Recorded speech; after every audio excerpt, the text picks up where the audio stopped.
Welcome back to the GSMC College Football Podcast, presented to you by the GSMC Podcast Network on this Thursday, May 22nd. Gonna finish off the show by finishing my SEC rankings today. We got teams 1 through 3. Obviously, we're gonna start at 3 and work our way to the top. I have the Alabama Crimson Tide at 3. Now, I can understand the calls for a team like LSU to be at 3. LSU, obviously, I talked about them yesterday, brought in a ton of guys in the portal, have Garrett Nussmeier coming back, have a lot of really intriguing guys on that roster right now. But I'm going to bet on Alabama, on Coach Kalen DeBoer, figuring it out in year 2. There was a bunch of hand-wringing in Tuscaloosa after a 9-year season. Oh my goodness, 9 wins in a season. Oh no. Yes, obviously, that's the expectation at Alabama. That's the standard, though. Nick Saban said it. Any win total below 10 wins, below double digits, is just not acceptable. It's cause for concern in Tuscaloosa. But one kind of reset year, which, again, was still a really solid season by most standards, that doesn't detract from the fact that Kalen DeBoer is one of the best head coaches in the sport of college football. A guy that has been a winner everywhere he's gone. Took Washington to the national championship. This guy can coach. He knows how to win.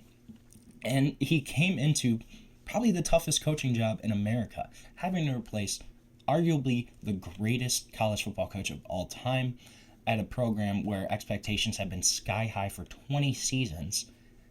Yeah, it's going to be a lot on Kalen DeBoer's shoulders. But even then, they still win 9 games last year. Yes, they're going to have to settle on a starting quarterback. It sounds like it's going to be Ty Simpson from everything that I've seen. But I think that's not necessarily a bad thing. Jalen Milroe, obviously, was super exciting at times. But was super disappointing at times. Was a guy that you never knew what you were going to get from Jalen Milroe. I think Ty Simpson at least gives Alabama a steadier hand, which I think that's honestly all they need when you look at the weapons across the board here. Ryan Williams coming back for a sophomore season after a true freshman year in which he kind of let the college football world on fire, especially in the first month, especially against Georgia. This is a guy that has all the talent in the world. Jeremy Bernard coming back in the wide receiver room as well. You still have Jam Miller at running back. He's going to take over as the lead back. On defense, you have Damani Jackson coming back. You have Keon Sapp coming back in the secondary. Jackson at corner, Sapp at safety. 2 guys that are going to solidify spots back there.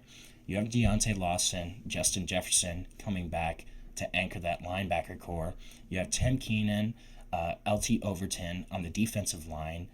These were all really great contributors for Alabama for 2024 and should be even better in 2025. You look on offense. Caden Proctor, Jaden Roberts, Parker Brailsford, all returning on the offensive line. That's going to be a really, really great unit. This team, this program, still has all the talent in the world. They still have however many blue chips across the roster, right? Another guy that's could potentially make an impact, Jalen Mbakwe, guy that was the number 1 athlete in the country that's kind of gone back and forth between cornerback and wide receiver. That's a guy that can make a big-time impact on either side of the ball, a name to watch out for there for Alabama. I just think this team is too good, too well coached, to kind of have another season. They still won 9 games, and that was kind of a, oh my goodness, 9 wins only? They're going to be okay. They're going to figure it out. Kalen DeBoer's going to settle in as year 2. He gets his offensive coordinator back in Ryan Grubb after he was the OC of the Seahawks in the NFL for last season.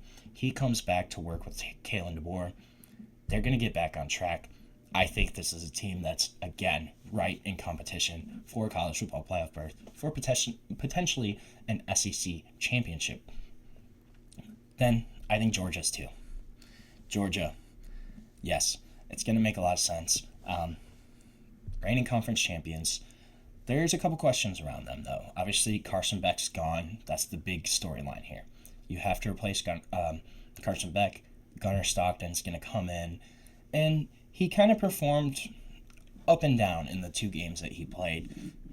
Played much better against Texas in the SEC Championship than he did in his start against Notre Dame in the national semifinal. But you got to cut the kid some slack. I mean, his first start for Georgia was against Notre Dame in the national semifinal. That's insane. That's a huge stage. That's a lot to ask out of anybody, especially a guy that's been a backup all season. There were flashes of promise, though, during his time there. During his time under center in those 2 games, there were times where he showed that there's more to Gunnar Stockton than just this kind of up-and-down quarterback. You still have Nate Frazier coming back at running back. That's going to give them some continuity. The big thing here, wide receiver. What's going to happen at wide receiver? They're going to have to figure out who can actually catch the ball. Noah Thomas coming in from Texas A&M, Zachariah Branch coming in from USC. Those 2 guys should really help in that department. But this is a unit that struggled way too much with drops that just didn't help the Georgia quarterbacks out at all, really, last season. They're going to have to be better. But bringing in some of those guys, I think, helps them out a lot. You have Ernest Green returning at offensive tackle, 2-time starter. You have Christian Miller coming back onto the defensive line. C.J. Allen returning at linebacker after finishing with 76 tackles last year, 12 tackles for loss, 5 pass breakups, 1 interception. So it gives you a little bit of pass coverage skills as well. You have Dalen Everett coming back. Coach's 3rd-team All-SEC selection last season, who started in 14 games at cornerback, going to solidify one of those spots. KJ Bolden is back in the secondary. And they add Elo Mendozier, a really high-impact edge rusher, too, coming in from Army. A guy that's got super high potential if he can kind of work out some of the kinks and develop a little more, just get a little more technically sound and proficient. That's a guy that has really crazy high upside. Georgia, they're still going to be there. They're still going to be around. They're not going anywhere. They're going to be right at the top. But I think you got to give number 1 to Texas right now. Yes, Texas did lose 12 kind of impact players to the draft, including 3 first-rounders. But they deserve to be at the top of the rankings. That's kind of a testament to what Sarkisian has built there in Austin. Obviously, all eyes on Arch Manning.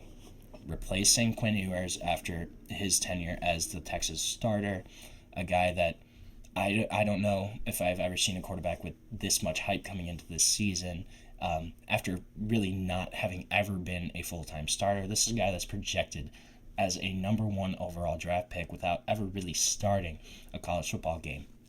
That's the expectation. Will he meet those expectations? There's a ton riding on this kid's shoulders. The last name, the pedigree, just being at Texas too, being in the SEC. There's so many factors here to kind of the noise around Arch Manning. But we're going to see if he can play. And I think we've seen in the short glimpses of his play last season and the starts that he had in replacing the injured Quinn Ewers, this is a guy that can play. I think we're going to see it this year. But when you look at just across the board, you have Ryan Wingo coming back at wide receiver after a really great season last year. You have Emmett Mosley, the 5th, coming in from Stanford after a great freshman season there. You have C.J. Baxter returning. You have Trey Wisner returning at running back. You have a really solid O-line. Then on defense, this is going to be one of the nation's best defenses. Headliner, Anthony Hill Jr. Remember the name, absolute freak, a kid that I'm super high on. He can do everything on the defensive side of the ball. He can rush the passer, stop the run, drop back into coverage. Just smart, instinctive, one of the best linebackers in the country, absolute stud, a guy that's going to anchor that defense. You have Colin Simmons on the D-line as an edge rusher, a high-impact edge rusher. Michael Ta'afe returning, kind of roaming in the secondary as at safety. Malik Muhammad as cornerback, hoping to kind of replicate what Jahdae Barron did there at Texas last year. This is a deep, talented, well-coached Texas team.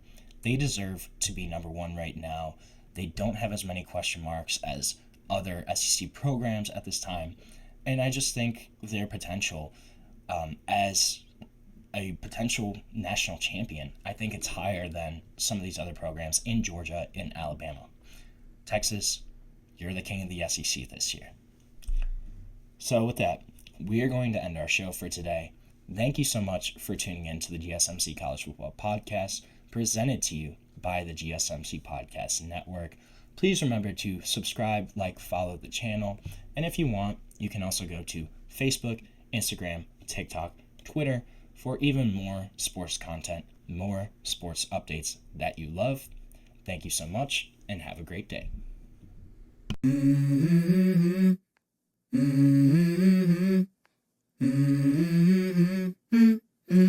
Let's go. I wake up to a little bit of drool on my pillow, feel like it's gonna be a bad day. Yeah, I'm tired of shit, and the coffee ain't hit yet, damn, ain't that great. I don't wanna go to